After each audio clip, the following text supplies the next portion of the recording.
उत्तर प्रदेश के लखीमपुर खीरी कांड के मुख्य आरोपी और केंद्रीय गृह राज्य मंत्री अजय मिश्रा टेनी के बेटे आशीष मिश्रा को सुप्रीम कोर्ट से बड़ी राहत मिली है। सुप्रीम कोर्ट ने आशीष मिश्रा की जमानत याचिका स्वीकार करते हुए उनको 8 हफ्ते की सशर्त जमानत दे दी है। हालांकि उत्तर प्रदेश सरकार के वकील ने जमानत का विरोध करते हुए सुप्रीम कोर्ट में दलील दी थी कि आशीष मिश्रा को जमानत दिए जाने से समाज में गलत संदेश जाएगा।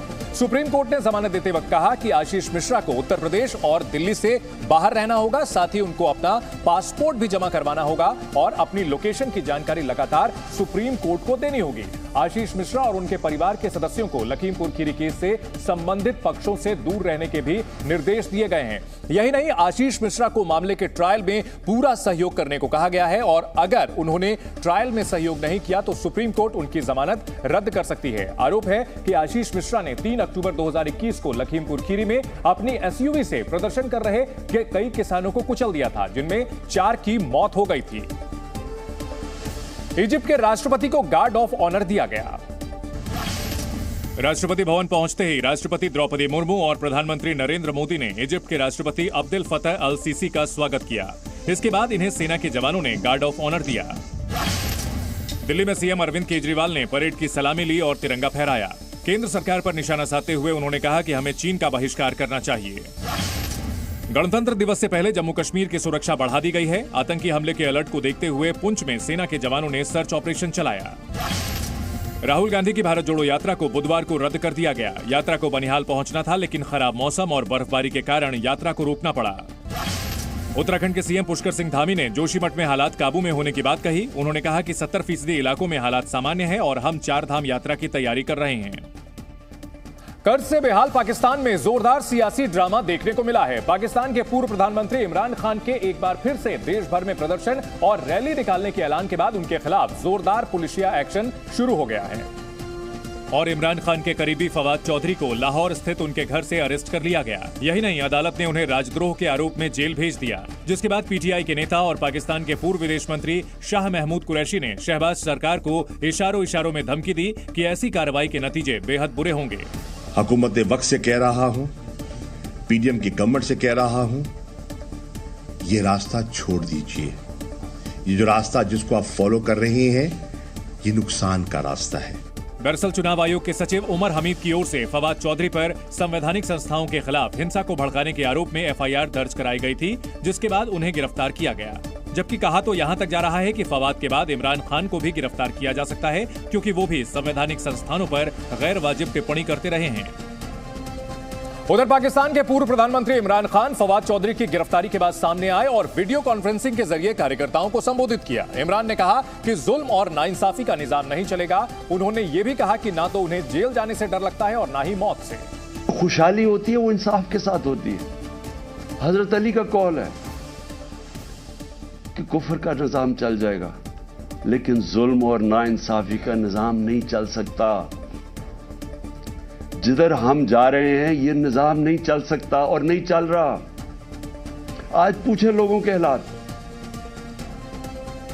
दुनिया भर में जासूसी के आरोपों से घिरे चीन के बारे में British media group Asian light international ने हैरान करने वाला खुलासा किया है। एशियन लाइट इंटरनेशनल का दावा है कि चीन घरों में इस्तेमाल होने वाले डोमेस्टिक अप्लायंसेज यानी घरेलू उपकरणों के जरिए लाखों करोड़ों लोगों की जासूसी कर रहा है। चीन जिन घरेलू प्रोजेक्ट्स का इस्तेमाल जासूसी के लिए कर रहा है, उनमें फ्रिज, लैपटॉप, मोबाइल और मिक्सर ग्राइंडर जैसे उपकरण शामिल हैं। आरोप तो यह भी है कि चीन सजावट में इस्तेमाल होने वाली एलईडी लाइट्स के जरिए भी लोगों की जासूसी कर रहा है। इस रिपोर्ट में कहा गया है कि चीन में बने इन प्रोडक्ट्स में माइक्रोचिप लगी होती है, जिनके जरिए चीन लोगों की निजी जानकारियां हासिल करता है। यही नहीं, आरोप तो यह भी है कि गाड़ियों में इस्तेमाल होने वाले मेड इन चाइना पार्ट्स में भी जासूसी चिप्स लगी होती हैं।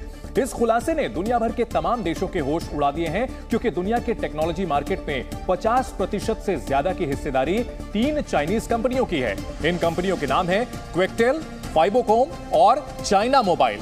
दुनिया की 10 बड़ी लैपटॉप कंपनियां इन्हीं तीनों कंपनियों के पार्ट्स का इस्तेमाल करती हैं। इस रिपोर्ट में यह भी दावा किया गया है कि ऐसे ही जासूसी उपकरणों की मदद से चीन ने अमेरिकी हथियारों के मूवमेंट की ज्यादातर जानकारियां जुटा ली थी और उसे मालूम था कि अमेरिका कब और कितने हथियार उसके पड़ोसी देश ताइवान को दे रहा है। अमेरिका के टेक्सास में सड़कों पर हर तरफ मलबा बिखरा हुआ था और गाड़ियां, ट्रक पलटे हुए थे। बताया गया कि टेक्सास में कल एक जबरदस्त टॉर्नेडो आया था। और जो कुछ उसकी चपेट में आया वो तबाह हो गया। टेक्सास से सामने आई तस्वीरों में चक्रवाती तूफान से हुई तबाही का भयावह मंजर दिखाई दिया। भारी भरकम ट्रक भी खिलौनों की तरह सड़क पर पलट गए। सामने आई तस्वीरों में वहां कई ट्रक सड़क पर पलटे नजर आए। बड़ी संख्या में इमारतें धराशायी हो गईं, कई मकानों की छतें उड़ गईं, जबकि कई तो पूरी तरह बर्बाद हो गए। तूफान तो गुजर गया, लेकिन वो तबाही की दिल दहला देने वाली तस्वीरें पीछे छोड़ गया। इलाके का एक बड़ा हिस्सा मलबे के ढेर में बदल गया। अमेरिका के इस हिस्से में अक्सर इस तरह के तूफान आते हैं जिन्हें टॉर्नेडो कहा जाता है। इस चक्रवाती तूफान की वजह से वहां बिजली के खंभे भी तहस नहस हो गए, जिसकी वजह से बिजली सप्लाई पर बुरा असर पड़ा और टेक्सास के करीब 1.25 लाख घर अंधेरे में डूब गए। केंद्र सरकार ने सेना को आधुनिक हथियारों और उपकरणों से लैस करने की रणनीति तेज कर दी है। इसी रणनीति के तहत सरहद पर तैनात जवानों को अब जेट पैक की पावर मिलने वाली है। जानकारी के मुताबिक सेना ने सरहद पर तैनात जवानों के लिए 48 जेट पैक खरीदने की योजना को हरी झंडी दिखा दी है। जेट पैक एक खास किस्म का सूट होता है जिसमें 5 गैस टरबाइन जेट इंजन लगे होते हैं जो करीब 1000 हॉर्स पावर की ऊर्जा पैदा करते हैं और इस जेट पैक को पहनकर जवान उड़कर कहीं भी पहुंच सकते हैं। जेट पैक पहने जवान के उड़ने की रफ्तार 50 किलोमीटर प्रति घंटा तक हो सकती है और एक बार उड़ान भरने के बाद जेट पैक लगभग 8 मिनट तक आसमान पर में रह सकता है। फिलहाल जवानों के लिए जेट पैक का इस्तेमाल ब्रिटेन की रॉयल नेवी और अमेरिकी सेना करते हैं। जेट पैक के अलावा दुर्गम पहाड़ी रास्तों पर सामान पहुंचाने के लिए 100 रोबोटिक म्यूल को खरीदने की प्रक्रिया भी शुरू कर दी गई है। ये रोबोटिक म्यूल यानी खच्चर की तरह दिखने वाले रोबोट 10,000 फीट की ऊंचाई पर हथियार और जरूरी सामान की खेप पहुंचाने में मदद करेंगे। बताया जाता है कि एलओसी और एलएसी पर चीन और पाकिस्तान से बढ़ते तनाव को देखते हुए सरकार सेना को मजबूत बनाने में जुटी हुई है और उसी के तहत यह खरीदारी की जा रही है। बॉलीवुड एक्टर अक्षय कुमार शिरडी पहुंचे। अक्षय कुमार ने शिरडी के साईं मंदिर में पूजा अर्चना की और माथा टेका। इस दौरान अक्षय कुमार को साईं बाबा की मूर्ति भी भेंट की गई। बॉलीवुड एक्ट्रेस जैकलीन फर्नांडिस ने एक बार फिर पटियाला हाउस कोर्ट से दुबई जाने की इजाजत मांगी है। जैकलीन से सुकेश चंद्रशेखर मामले में ईडी पूछताछ कर रही है। झांसी में एक सांप ने 20 दिन से एक घर में डेरा डाल रखा है। लोग सांप को दूध पिला रहे हैं। सांप ने अब तक किसी को भी नुकसान पहुंचाने की कोशिश नहीं की है। जम्मू कश्मीर के बारामूला जिले में भारतीय सेना के सहयोग से लोगों ने तिरंगा रैली निकाली। श्रीनगर गुलमर्ग रोड पर निकाली गई तिरंगा रैली में सैकड़ों लोग शामिल हुए। असम के पलासबाड़ी इलाके में एक फैक्ट्री में आग लगने से हड़कंप मच गया। फायर ब्रिगेड ने कड़ी मशक्कत के बाद आग पर काबू पा लिया है। 4 साल के लंबे अंतराल के बाद जब शाहरुख खान ने फिल्म पठान के जरिए सिल्वर स्क्रीन पर दस्तक दी तो विरोध और समर्थन के नारों के साथ उनका स्वागत किया गया। देश के कई हिस्सों में फिल्म पठान के रिलीज के पहले दिन विरोध करने वाले थिएटरों के बाहर दिखने लगे, जिसकी एक तस्वीर बिहार के भागलपुर से आई, जहां बजरंग दल सहित कुछ हिंदूवादी संगठनों के कार्यकर्ता एक थिएटर के बाहर जमा हो गए और एक कार्यकर्ता ने स्पाइडरमैन की तरह थिएटर की दीवार पर चढ़कर पोस्टर फाड़ डाले। कुछ ही देर में पोस्टर जमीन पर आ गिरा और नीचे इंतजार कर रहे कार्यकर्ताओं ने उसके टुकड़े टुकड़े कर फूंक डाले। इस दौरान नारेबाजी तेज हो गई।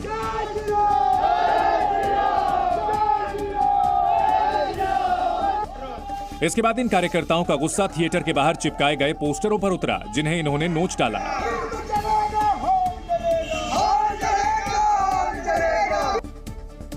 असल में फिल्म पठान के विरोध की वजह इसका एक गाना बेशरम रंग बना, जिसमें केसरिया रंग के कपड़ों में डांस फिल्माया गया था। हालांकि विरोध की आवाज तेज होने के बाद विवादित हिस्से में बदलाव कर दिया गया, लेकिन इसके बावजूद फिल्म के रिलीज के वक्त जगह जगह विरोध की आवाजें उठती रहीं और इंदौर में लाठी डंडों के साथ एक थिएटर के बाहर पहुंचे बजरंग दल और वीएचपी के कार्यकर्ताओं ने हनुमान चालीसा का पाठ कर नारेबाजी की। बिहार और एमपी की तरह यूपी में भी कई जगहों पर फिल्म का विरोध हुआ। आगरा में फिल्म नहीं चलने देने की मांग के साथ कई प्रदर्शनकारियों ने हंगामा किया। इसी तरह उत्तराखंड के हरिद्वार में सुरक्षा के कड़े पहरे के बावजूद प्रदर्शनकारी थिएटर के बाहर पुलिस वालों से बहस करते दिखे।